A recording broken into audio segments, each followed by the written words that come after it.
morning, children. Today we are going to start another new lesson, which is money. Money. Very interesting topic, isn't it? Whenever you go to the market, you want to buy a packet of chips. What do you need? You go to the shop, you tell the shopkeeper, give me a packet of chips. So the shopkeeper asks money from you. He will say, give me 10 rupees, I will give you a packet of chips. You want to buy toys. What do you need? You need money. You want to buy movie tickets. What do you need? You need money. So to buy anything, fruits, vegetables, groceries, to buy anything, we need money. Money comes in the form of notes and coins. Money comes in the form of notes and coins, and these notes and coins which we use is called currency. Notes and coins which we use is called currency. Different countries have different currencies. Like in India, we use rupee. Currency of India is rupee.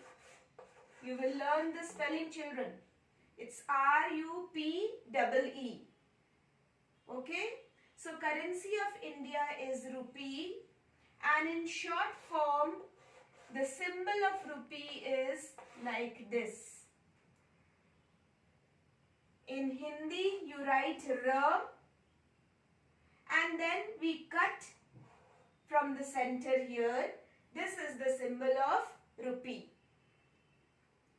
As I said, different countries have different currencies. In India, we use rupee, but when you go to Bangladesh, their currency is taka. When you go to Pakistan, you will say it is rupiah. In Japan, it is yen. In England, you will see they use pound. In America, they use dollar. You can find out from your parents the currencies of different countries. So different countries have different currencies. Now, rupee we use in India. 1 rupee has the value of 100 paise. P is the short form of paise. 1 rupee is 100 paise.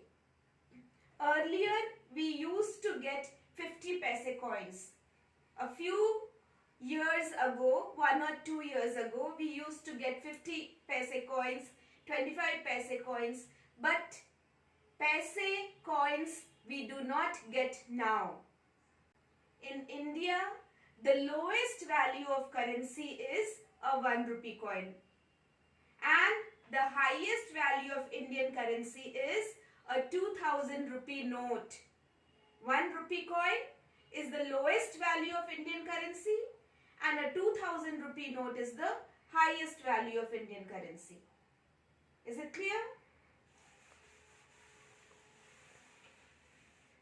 Now, in short form, if we have to write 50 rupees, we write 50 rupees.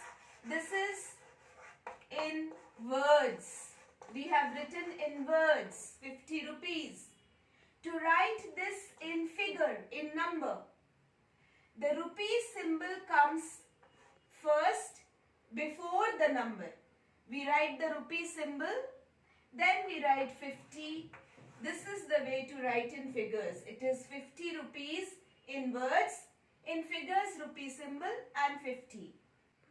When we are writing 50 paise,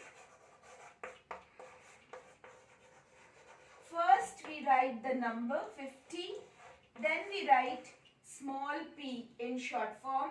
This is 50 paise in figures. So did you understand how to write in figures? Some more examples you will see. 100 rupees. 100 rupees.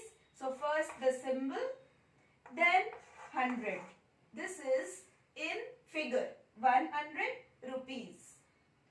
110 rupees. So first give the symbol, write 110.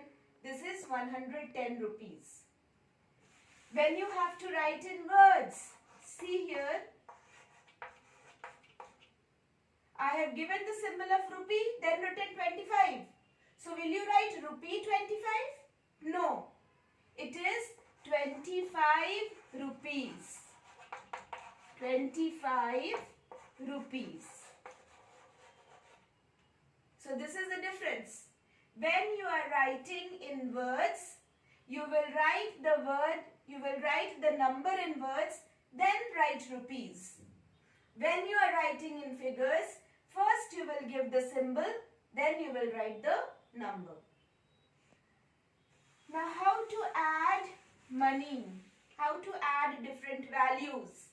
Suppose you go to the market, you buy a packet of chips of 10 rupees. You buy a sharpener of 5 rupees. And you buy a notebook of 50 rupees. So how much will you give to the shopkeeper? How will you add this? So it is very simple. You have learnt addition. So it is a 2-digit number. Give 2 places OT. 1-digit number only once. And a 2-digit number 2 places OT. Now OT we write in the answers place. Don't forget to give the symbol. Symbol is must. So first write rupees, then write 1, 10 and 0 ones, 10 rupees.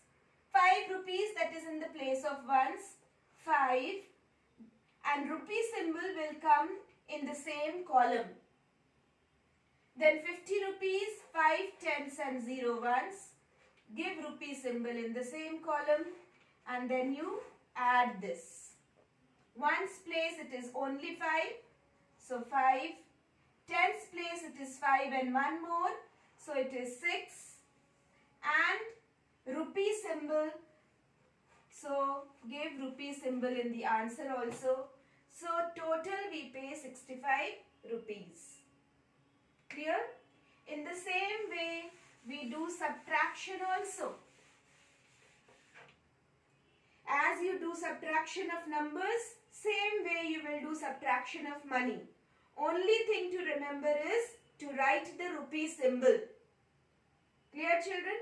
You go to the shop, you buy a packet of chips of 10 rupees and you give a 100 rupee note to the shopkeeper. So will you come back? You will take back money? So how? You give 100 rupee to the shopkeeper and 10 rupee you pay for the packet of chips. So the shopkeeper will return you 100 minus 10. You see here, children, 100 is a 3-digit number. So 3 places OTH. 10 is a 2-digit number. It is 1 tens and 0 ones. And the symbol of rupee will come in the same column. Don't write 1 rupee here and the other rupee here. That way it is not correct. Now ones place 0 minus 0, it is 0. Tens place 0 minus 1. We cannot subtract from 0. From 0, can you take out 1? No. So we'll borrow this tens place, it will become 10. 100 has given 1. So in the hundreds place it was 1, it will become 0. Now 10 minus 1 is 9. And hundreds place there is 0, no other number. So 0 we may write, we may not write because before the number 0 has no value. Here rupee don't forget to write. So the shopkeeper will return 90 rupees. Did you understand lesson money, children? In the same way, you can also exchange notes. For a 100 rupee note, how many 10 rupee notes will you get? This is also important to learn. You give a 100 rupee note, how many 10 rupee notes will the shopkeeper give you? Will exchange. 10 tens are 100. So 10 rupee notes. You give a 100 rupee note to the shopkeeper. How many 50 rupee notes the shopkeeper will return? 50 and 50 together is 100. So 250 rupee notes the shopkeeper will return you. Is it clear? So you will practice this lesson money. Some questions I will give you. You will practice it in your notebook. Thank you, children.